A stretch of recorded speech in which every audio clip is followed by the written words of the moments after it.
ഒരുപക്ഷെ ചുരുങ്ങിയ ദിവസങ്ങൾ കൊണ്ട് പോലീസിന് ഈ കേസ് ഇപ്പോൾ തെളിയിക്കാൻ ആയിരിക്കുന്നു എന്നുള്ളതാണ് ഷാജഹാൻ പറയേണ്ടി വരുന്നത്. പ്രത്യേകിച്ച് ഷാജഹാൻ നേരത്തെ സൂചിപ്പിച്ചതുപോലെ കൈരളി ന്യൂസാണ് ഈ വാർത്ത ആദ്യം പുറത്തേക്ക് കൊണ്ടുവരുന്നത്. ആ ഒരു ഘട്ടത്തിലും സൂചനകൾ മാത്രമായിരുന്നു. പോലീസ് സംഘം 10 മണിയോടുകൂടി അവിടെ എത്തുന്നു. പ്രതിയുമായി ഈ കാണാതായി വിജയലക്ഷ്മിയെ കാണാനില്ല എന്ന ഒരു പരാതി മാത്രമായിരുന്നു പോലീസിന് കൈവശം ഉണ്ടായിരുന്നത്. കൂടുതൽ കാര്യങ്ങളിലേക്ക് എത്തിയതുമായി ബന്ധപ്പെട്ട് പോലീസ് വൃത്തങ്ങളിൽ നിന്ന് തന്നെ ഏതെങ്കിലും നിലയിലുള്ള സൂചനകൾ ലഭിക്കുന്നുണ്ടോ? ചുരുക്കം ദിവസങ്ങൾ കൊണ്ട് എങ്ങനെയാണ് ഈ പോലീസ് ഇപ്പോൾ മൃതദേഹം കണ്ടെടുക്കുന്നത് വരെയുള്ള കാര്യങ്ങളിലേക്ക് എത്തിയത് ഷാജഹാൻ? തീർച്ചയായിട്ടും കാവ്യ സൂചിപ്പിച്ച പോലെ തന്നെ പോലീസിന് അത്തരം സംശയങ്ങളുണ്ടായിരുന്നു. കാര്യം വളരെ പെട്ടെന്ന് കൊലപ്പെടുത്തുകയും അതിനുശേഷം ആരും അറിയാത്ത രീതിയിൽ ഇതിനെ മറവ് ചെയ്യുകയും ചെയ്യുക എന്ന് പറഞ്ഞു കഴിഞ്ഞാൽ സാധാരണഗതിയിൽ അത് പെട്ടെന്ന് നടക്കുന്നൊരു കാര്യമല്ല. എന്തായാലും ആ കാര്യങ്ങൾ അതിൻ്റെയൊക്കെ ചുരുളുകൾ ഇനി വരുന്ന മണിക്കൂറുകളിലേ നമുക്ക് മനസ്സിലാക്കാൻ സാധിക്കുകയുള്ളൂ.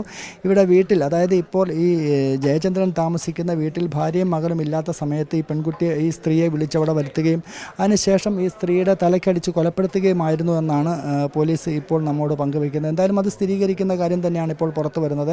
ഈ സ്ത്രീയെ കൊലപ്പെടുത്തിയ ശേഷം ഇവിടെ മറവ് ചെയ്തിരിക്കുന്നു എന്നുള്ളൊരു വാർത്തയാണ് നമുക്കിപ്പോൾ അറിയാൻ സാധിക്കുന്നത്. അത് വളരെയധികം ഈ ഞാൻ നേരത്തെ കാവ്യ സൂചിപ്പിച്ച പോലെ തന്നെ ഇതിൻ്റെ 4 സൈഡിലും വീടുകളാണ്. ഇതിന് നടുവിലുള്ളൊരു സ്ഥലമാണ്. ഈ സ്ഥലത്ത് എങ്ങനെ ഈ മൃതദേഹം മറവ് ചെയ്തു എന്നുള്ളൊരു സംശയമാണ് ഇപ്പോൾ പോലീസ് മുന്നോട്ട് വയ്ക്കുന്നത്. എന്തായാലും ഈ വിജയലക്ഷ്മി എന്നുള്ളൊരു സ്ത്രീ മരണപ്പെട്ടു എന്ന് നമുക്കിപ്പോൾ ഉറപ്പിച്ച് പറയാൻ സാധിക്കും. കാര്യം നമുക്ക് രാവിലെ നമ്മൾ ഈ വാർത്ത കൊടുത്തപ്പോൾ ഒരു സംശയത്തിൻ്റെ അടിസ്ഥാനത്തിലായിരുന്നു, നമുക്ക് ലഭിച്ച സംശയത്തിൻ്റെ അടിസ്ഥാനത്തിലായിരുന്നു ഈ വാർത്ത നൽകിയിരുന്നത്. പക്ഷേ ഇപ്പോൾ ആ വാർത്ത സ്ഥിരീകരിക്കുന്ന തരത്തിൽ തന്നെയാണ് നമ്മൾ എത്തിച്ചേർന്നിരിക്കുന്ന. കാര്യം നമ്മളുടെ വാർത്ത ശരിവയ്ക്കുന്ന തരത്തിലാണ്. ഇപ്പോൾ ഈ മൃതദേഹം പുറത്തെടുത്തിരിക്കുന്നു. ഇനി അതിൻ്റെ ഇൻക്വസ്റ്റ് നടപടികൾ, അതിന് ബന്ധപ്പെട്ട ഉദ്യോഗസ്ഥരുണ്ട്.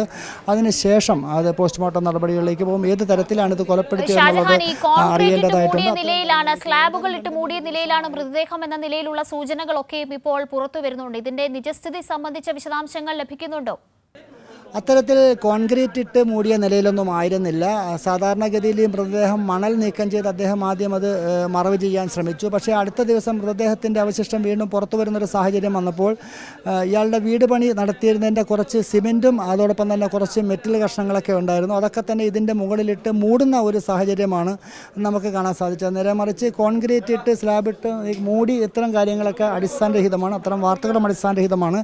കാര്യം രാവിലെ തന്നെ നമ്മളിവിടെ വന്നിരുന്നു. നമ്മൾ രാവിലെ തന്നെ വന്നപ്പോൾ തന്നെ ഈ സ്ഥലത്തിൻ്റെ ഉടമസ്ഥർ ഇവിടെ വന്നിരുന്നു. അവരുമായിട്ട് നമ്മൾ സംസാരിച്ചിരുന്നു. അവർ പൂജാ കർമ്മങ്ങൾക്കൊക്കെ ശേഷം ചില കാര്യങ്ങളൊക്കെ തന്നെ വീട് നിർമ്മിക്കുന്നതിന് മുൻപായിട്ട് ഇവിടെ കുഴിച്ചിട്ടു. അല്ലാതെ ഇവിടെ മറ്റ് നിർമ്മാണ പ്രവർത്തനത്തിൻ്റെ ഭാഗമായിട്ട് കുഴികളൊന്നും എടുത്തിരുന്നില്ല എന്നവർ നമ്മളോട് പങ്കുവെക്കുകയും ചെയ്തു. ചെറിയ ഒരു കുഴിമാടം പോലെ ഒരെണ്ണം നമുക്ക് കാണാൻ സാധിച്ചു. രാവിലെ നമ്മൾ അത് ദൃശ്യങ്ങളിൽ കാണിച്ചതുമാണ്. ആ സ്ഥലത്ത് തന്നെയാണ് ഇപ്പോൾ മൃതദേഹം, ആ സ്ഥലത്ത് നിന്ന് തന്നെയാണ് മൃതദേഹം ഇപ്പോൾ പുറത്തു വന്നിരിക്കുന്നത്. കാര്യം നമ്മൾ ഈ പറഞ്ഞതുപോലെ ഈ സ്ലാബിട്ട് മൂടി അല്ലെങ്കിൽ അത്രത്തോളം ഈ ചെറിയ ഒരു ചുറ്റുവട്ടത്ത്, അതായത് 4 സൈഡിലും വീടുകൾ കൊണ്ട് നിറഞ്ഞ ഒരു പ്രദേശത്ത് അത്തരം കാര്യങ്ങളൊന്നും സാധ്യമല്ല. എന്തായാലും ഇപ്പോൾ നിലവിൽ ആ മൃതദേഹം അവിടെ നിന്നും ഇനിയിപ്പോൾ മാറ്റുന്നതിനുള്ള നടപടികളാണ്. ഇപ്പോൾ ഇൻക്വസ്റ്റ് നടപടികളിലേക്കായിരിക്കും ഇനിയിപ്പോൾ പോവുക.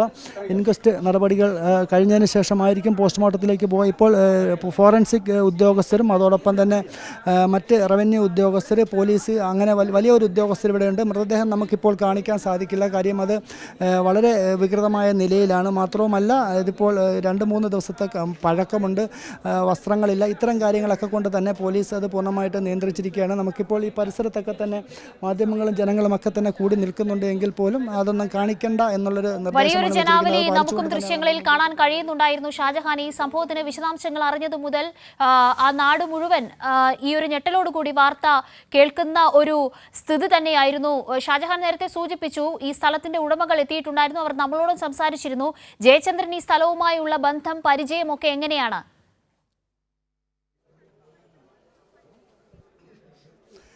തീർച്ചയായിട്ടും കാവ്യ സൂചിപ്പിച്ച പോലെ തന്നെ ഇതിൻ്റെ തൊട്ട് സമീപത്താണ് ജയചന്ദ്രൻ താമസിക്കുന്നത്. ജയചന്ദ്രൻ മത്സ്യത്തൊഴിലാളിയാണ്. മത്സ്യബന്ധനവുമായി ബന്ധപ്പെട്ട് മത്സ്യം ഇറക്കുന്നതും വിൽപ്പന നടത്തുന്നതുമൊക്കെ തന്നെ കരുനാഗപ്പള്ളിയിലാണ്. ഈ കരുനാഗപ്പള്ളിയിൽ മത്സ്യം വിൽക്കുന്നവർക്കും മറ്റും പണം കടമായിട്ട് നൽകുകയും പലിശയ്ക്ക് നൽകുകയും ചെയ്യുന്ന ഒരു ഇടപാടി സ്ത്രീക്കുണ്ടായിരുന്നു എന്നാണ് നമുക്കറിയാൻ സാധിക്കുന്നത്. അങ്ങനെ ഒരു ബന്ധം ഏതാണ്ട് 2 വർഷത്തിലധികമായിട്ട് വളർന്നാണ് ഇത്തരത്തിൽ ഒരു കൊലപാതകത്തിൽ കലാശിച്ചത് എന്ന് വേണമെങ്കിൽ നമുക്ക് പറയാൻ. കാര്യം ഇരുവരും തമ്മിലുള്ള ബന്ധം നേരത്തെ അറിഞ്ഞിരുന്നു. കൊല്ലത്ത് നിന്നും, അതായത് കരുനാഗപ്പള്ളിയിൽ നിന്നും ചില ആളുകൾ വിളിച്ച് ജയചന്ദ്രൻ്റെ ഭാര്യയെ വിളിച്ചിരുന്നു. ഇങ്ങനെ ഭർത്താവിന് ഇങ്ങനെ ഒരു ബന്ധമുണ്ട്, അതുകൊണ്ട് നിങ്ങളത് വരണം, അത് കണ്ട് കരുനാഗപ്പള്ളിയിൽ വന്ന് അത് നിങ്ങളതിന് ഒരു ഒത്തുതീർപ്പുണ്ടാക്കണം എന്നൊക്കെ രീതിയിലുള്ള വാർത്തകളൊക്കെ ചർച്ചകളൊക്കെ അന്ന് ഉണ്ടായിരുന്നു. പക്ഷേ അത്തരം കാര്യങ്ങളിലൊന്നും തന്നെ ഈ സ്ത്രീ അന്ന് നിന്നിരുന്നില്ല. പക്ഷേ ഇപ്പം അല്പം മുമ്പ് നമ്മോട് ജയചന്ദ്രൻ്റെ ഭാര്യ സൂചിപ്പിച്ചതും അത് തന്നെയാണ്. ഇയാൾക്ക് മറ്റൊരു സ്ത്രീയുമായിട്ട് ബന്ധമുണ്ടായിരുന്നു, ഈ സ്ത്രീയുടെ വന്നിരുന്നു, ഈ സ്ത്രീയെ കണ്ടിരുന്നു എന്നൊക്കെ തന്നെ ജയചന്ദ്രൻ്റെ ഭാര്യയും നമ്മോട് പങ്കുവയ്ക്കുന്നുണ്ട്.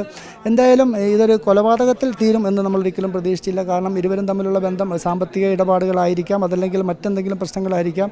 എന്തായാലും ഈ സ്ത്രീയുടെ ഫോണിലേക്ക് മറ്റ് ആരുടെയും ഒരു കോൾ വന്നതിൻ്റെ അടിസ്ഥാനത്തിൽ ഉണ്ടായ തർക്കമാണ് ഇയാളുടെ കൈവശമുണ്ടായിരുന്ന ഏതോ ഒരായുധം കൊണ്ട് ഈ ജയചന്ദ്രൻ ഈ സ്ത്രീയുടെ തലയ്ക്കടിക്കുകയും അങ്ങനെ ആ മരണം സംഭവിക്കുകയും ചെയ്തത് എന്നാണ് നമുക്കറിയാൻ സാധിക്കുന്നത്.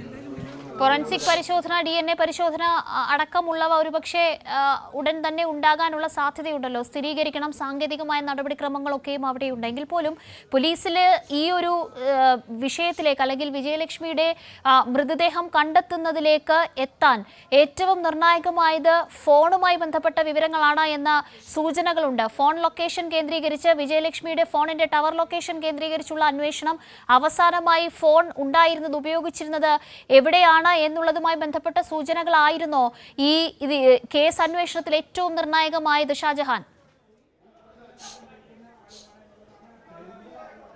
തീർച്ചയായിട്ടും പോലീസ് നടത്തിയ സാങ്കേതിക മികവിൻ്റെ അടിസ്ഥാനത്തിൽ നടത്തിയ അന്വേഷണത്തിൽ തന്നെയാണ് ഈ സ്ത്രീ എവിടെയായിരുന്നു, അങ്ങനെയാണ് ഈ ബന്ധത്തിലേക്ക് വരികയും ജയചന്ദ്രനെ കണ്ടുപിടിക്കുകയും ജയചന്ദ്രനെ കസ്റ്റഡിയിലെടുത്ത് കഴിഞ്ഞ ഞായറാഴ്ചയാണ് ജയചന്ദ്രനെ പോലീസ് കസ്റ്റഡി എടുക്കുന്നത്. അമ്പലപ്പുഴ പോലീസ് കസ്റ്റഡി എടുത്ത് ചോദ്യം ചെയ്തതിൻ്റെ അടിസ്ഥാനത്തിലാണ് ഇങ്ങനെ അയാളെ നിരന്തരം ചോദ്യം ചെയ്തതിൻ്റെ അടിസ്ഥാനത്തിലാണ്. ആദ്യമൊന്നും തന്നെ അദ്ദേഹം കുറ്റം സമ്മതിക്കാൻ തയ്യാറായില്ല. നിരന്തരം ചോദ്യം ചെയ്തതിൻ്റെ അടിസ്ഥാനത്തിലാണ് ഇങ്ങനെ ഒരു കൊലപാതക കഥ പുറത്തു വരികയും അത് ഉടൻ തന്നെ പോലീസിൻ്റെ 2-3 വിഭാഗം വന്നിട്ടൂടെ പരിശോധന നടത്തുകയും മൃതദേഹം അയാൾ പറഞ്ഞ സ്ഥലത്ത് തന്നെ ഉണ്ട് എന്ന് ഉറപ്പുവരുത്തുകയും ചെയ്തു. അതിനുശേഷമാണ് ഇന്ന് കരുനാഗപ്പള്ളി പോലീസിനെ കഴിഞ്ഞ ദിവസം വിവരം അറിയിക്കുകയും കരുനാഗപ്പള്ളി പോലീസിൻ്റെ സിഐയുടെ നേതൃത്വത്തിലുള്ള അല്ലെങ്കിൽ അവിടുത്തെ ഉന്നത ഉദ്യോഗസ്ഥരുടെ നേതൃത്വത്തിലുള്ള പോലീസ് സംഘം ഇവിടെ എത്തുകയും അതോടൊപ്പം തന്നെ അമ്പലപ്പുഴയിലുള്ള DYSPയുടെ നേതൃത്വത്തിലുള്ള പോലീസും ഇവിടെ എത്തി. അതിനുശേഷം അവരാണ് ഇപ്പോൾ ഈ മാധ്യമങ്ങളെയൊക്കെ മാറ്റി നിർത്തിക്കൊണ്ടാണ് ഈ മൃതദേഹം ഇപ്പോൾ പുറത്തെടുത്തിരിക്കുന്നത്. നേരത്തെ ഞാൻ സൂചിപ്പിച്ച പോലെ തന്നെ മൃതദേഹം പൂർണ്ണമായിട്ടും വിവസ്ത്രമായിട്ടുള്ള ഒരു നിലയിലായിരുന്നു. അതുകൊണ്ട് അവരുടെ വസ്ത്രങ്ങളൊക്കെ തന്നെ തൊട്ട് സമീപത്ത് മറ്റൊരു വീട്ടിൽ തീയിട്ട് നശിപ്പിക്കാൻ ശ്രമിച്ചതിൻ്റെയും ദൃശ്യങ്ങൾ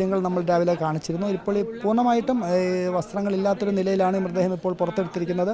അതുകൊണ്ട് തന്നെ ആ ദൃശ്യങ്ങൾ നമ്മൾ ആ ദൃശ്യങ്ങളുടെ തൊട്ട് സമീപത്ത് തന്നെ ഉണ്ട്. നമുക്ക് ആ ദൃശ്യങ്ങളിലേക്ക് തൽക്കാലം പോകാൻ സാധിക്കാത്തതും അതുകൊണ്ട് തന്നെയാണ്. കാവ്യ.